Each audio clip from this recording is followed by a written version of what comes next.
and welcome to Basketball Talk Pro. First of all, I'd like to welcome a number of the coaches that have registered in the last couple of days. I know you get an email, but I'd personally like to welcome you. And I hope you enjoy the shows, and I hope you learn something about basketball, coaching basketball.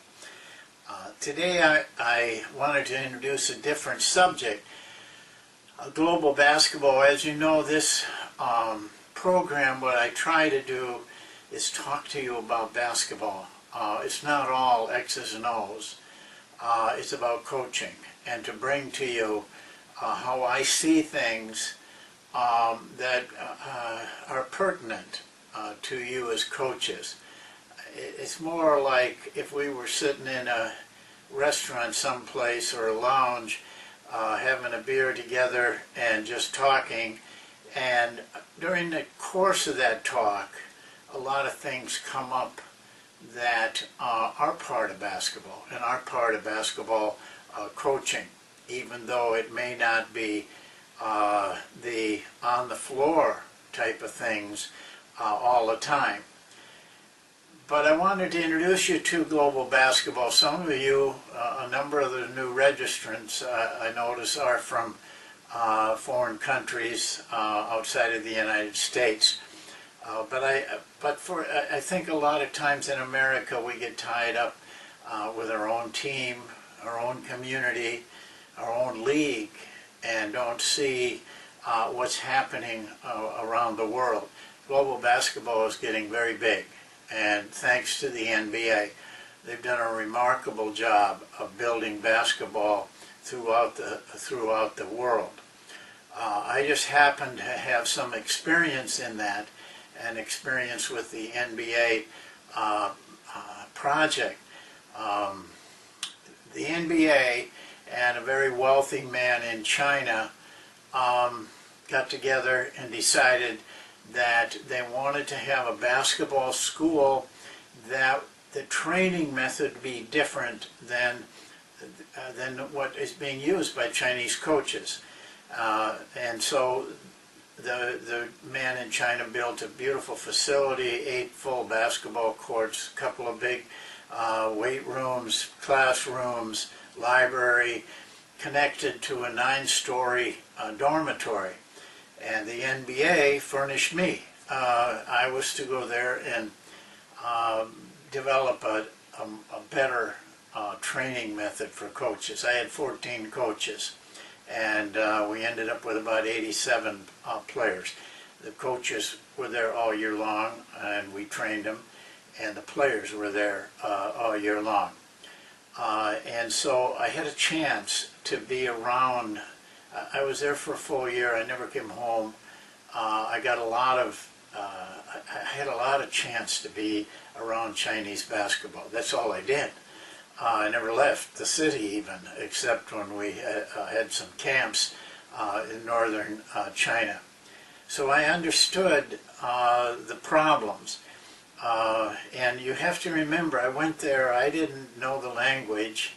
I had some background in the culture, I'd read some things, but I was very unsure of what I was facing, and I knew that I was bringing a new style of coaching that probably was not going to be easily accepted by the Chinese people and the Chinese coaches.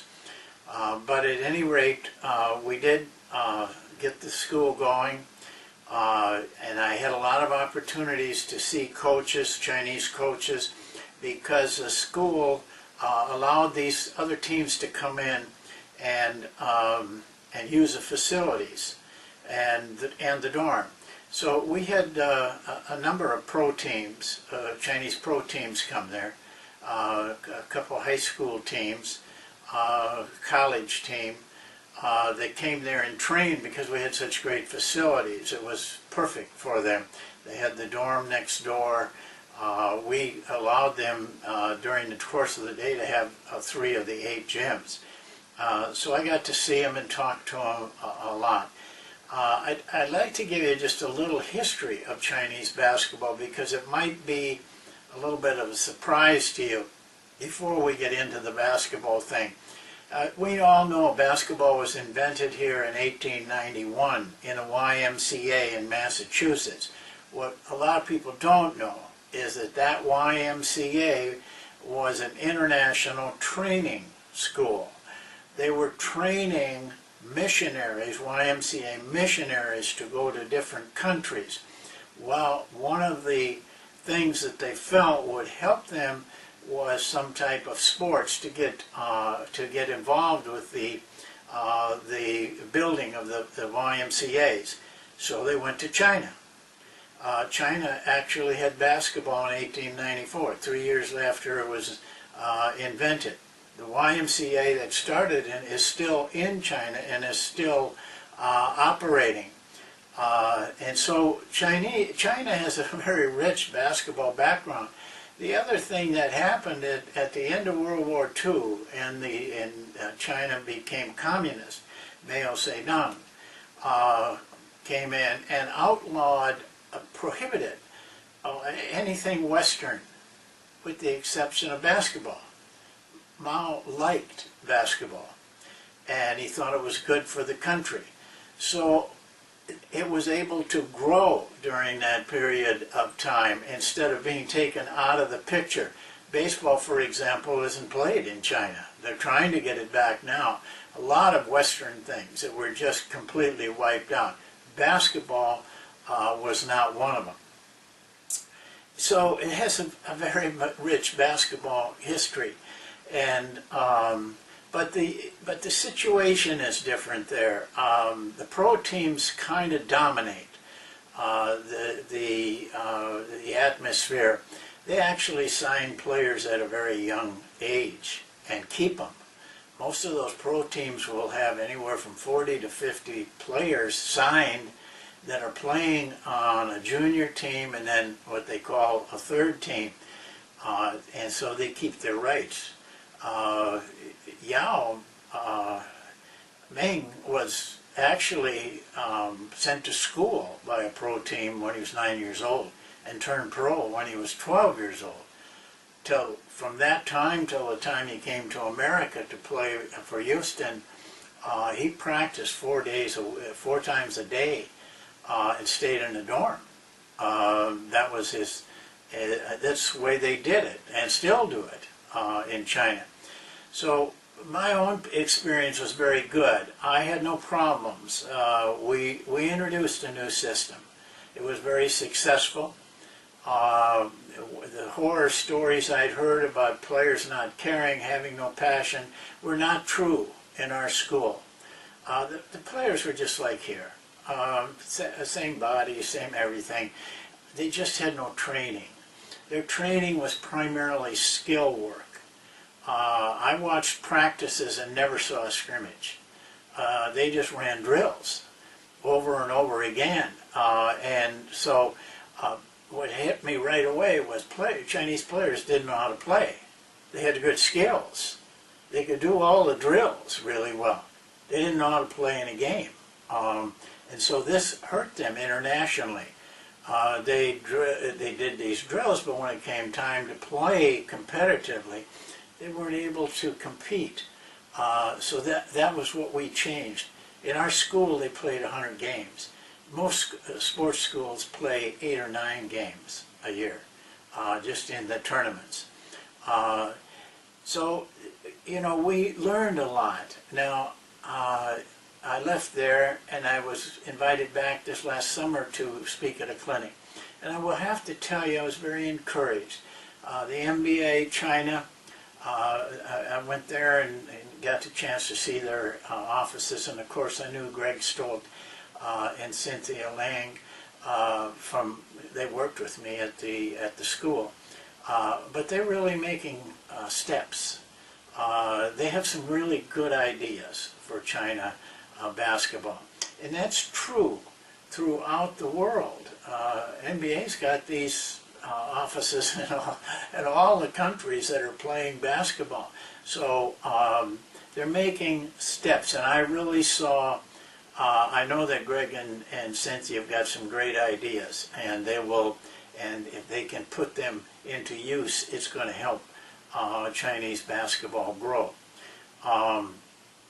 But the clinic encouraged me because, you know, these were older coaches and these were pro coaches, and I expected resistance to what I was going to do.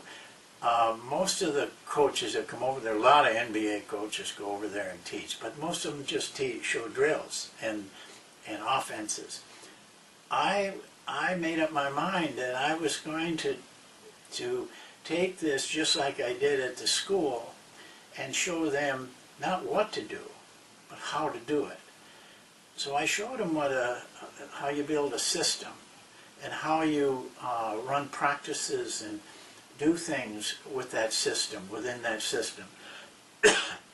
I had them for 4 days, twice a day, approximately 18 hours in that 4 days.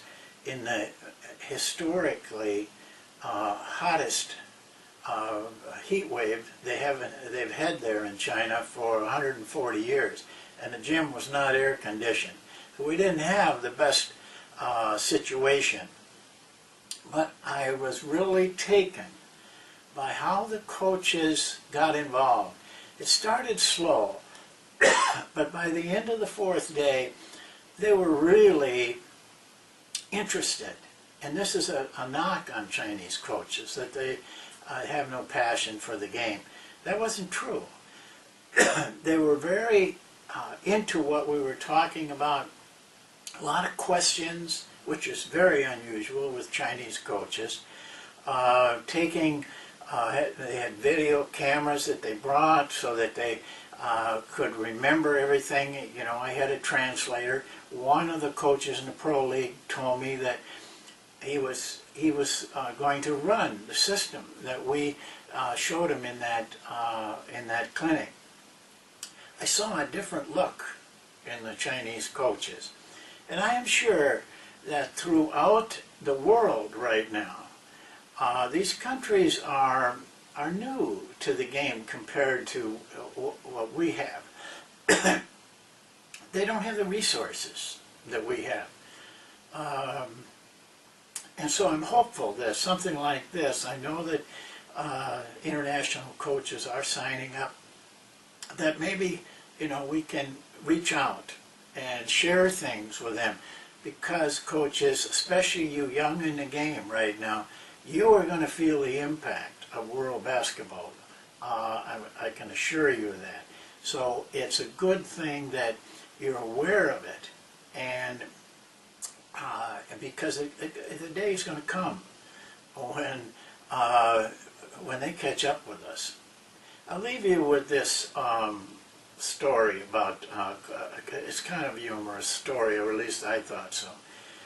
There was a high school team that came to our school, coached by a lady. She was a legend. School was a legend. They came from the north because up there the gyms weren't heated. Our building was, so they came to our building to work, and they were there for about three months. We played them. We had an elite team, the top players in our school, and we played them. And it was a very competitive game. And in the middle of it, somewhere, I got very carried away, and I ended up in front of their bench. And I was a little embarrassed when I figured out where I was. I wanted to apologize to the lady, so I turned to apologize. But it was really no problem. She was on her cell phone, and she was pretty tied up on her cell phone, so she didn't even notice I was down there. But that is an indicator of the intensity level of a lot of the coaches. And I think that's what I saw different in the clinic. I saw more intensity, more passion for the game. So I hope that we all take a interest in what's happening in the world, because basketball is growing, and we need to be involved in that. So that's it for today. Thank you very much. the new people that have signed up. I'm glad you came, and we will have another show or segment within a couple days. Thank you.